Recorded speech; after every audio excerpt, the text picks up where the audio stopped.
border you can see like a green saree, it's completely spread, and from here the export is going on to other countries.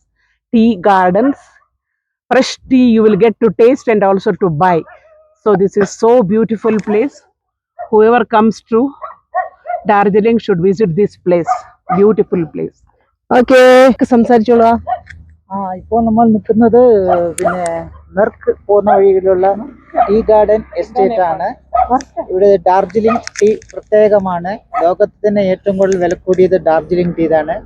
ഈ tea ഡാർജിലിംഗിന്റെ വളരെ വില കൂടിയതാണ്. കേരളത്തിൽ പോലുള്ള tea അല്ല ഇത്. അതുകൊണ്ട് നമ്മൾ വളരെ മനോഹരമായിട്ടുള്ള ഡാർജിലിംഗ് തോട്ടം നമ്മൾ കണ്ടു. നമ്മൾ അടുത്തത് പോകുന്നത് മെർക്ക് ലേക്കിലോട്ടാണ് നമ്മൾ പോകുന്നത്. ഓക്കെ, അപ്പോൾ സാർ പറഞ്ഞ വർത്തമാനം നമ്മൾ ഇതിന് കേട്ടിട്ടുണ്ട്. ഇതെല്ലാവർക്കും കാണാൻ കഴിയും. ധാരാളം നല്ല തേയില കൃഷികളുടെ സ്ഥലമാണ് ഇപ്പൊ നമ്മളിവിടെ കണ്ണ് വ്യൂ ചെയ്തിരിക്കുന്നത്. ഓക്കെ.